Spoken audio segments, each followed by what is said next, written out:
great to have a guy like number 4 behind center in a game like this, isn't it? Oh, no question. I've been saying it all year long.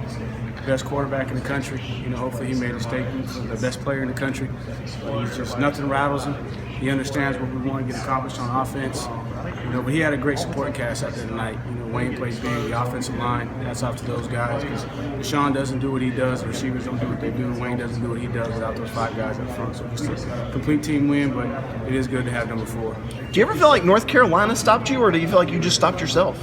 In the first half, we just couldn't get out of our own way. We were moving the ball, but then we'd have a penalty. We have consecutive penalties back-to-back, get behind the chains. We were living in 3rd and long, or we'd have a good run and then come back with a follow-up run and didn't get the push that we wanted. But, they did a good job of mixing it up. They did some things. They changed up. They jumped into an odd scheme, something that we hadn't seen them do all year. So, they challenged us at first in the first half. We came in, made some adjustments, and then the guys came out in the second half and just played their best. What did you do different with Wayne in the second half? We got 170 of 187 yards in the second half. Well, they were geared up to stop some of our inside running game, so try to get the ball on the perimeter a little bit, let them use the speed, the quickness to get to the outside and make the safeties come up and tackle them. So change up the scheme a little bit because they were geared up to take away our main inside zone scheme. But the biggest thing is he was seeing it. He was challenged at halftime. He was challenged himself. He was challenged by Terry. He was challenged by Diamond. The biggest thing was just challenging him to go run like the Wayne train. If you want to be called the Wayne train, you need to run. How has this offense changed over the season, the way you've developed and had some time to actually work with your offense?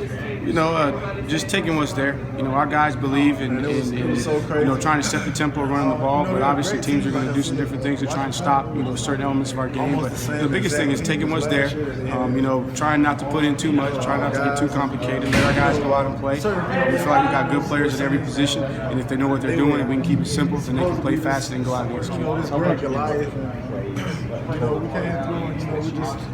We have an indicator that we try to hit. We want to try and get 80 plays a game. We feel like that's a good number.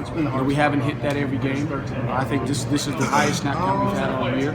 But the biggest thing is just looking at how the game flows. Is there a reason why we're under that 80? And obviously, if the game dictates where we don't get as many possessions, and obviously you're not so much concerned about it. But big thing is not so much looking at plays, but just trying to be efficient with the plays.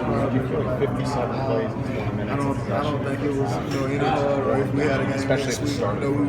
start. Well, we knew that they played their starters, and they've played a lot of snaps here going down the stretch. And so we wanted to try and drive the snap count out, in particular the snap count up in particular in this game, because we felt like late in the season the tempo could be something that could be an advantage for us. But 57 plays, I was amazed when we came in at halftime and said that we had done many snaps, considering that we weren't very clean in the first half. We had several 3-and-outs and didn't move the ball as consistently as I would like.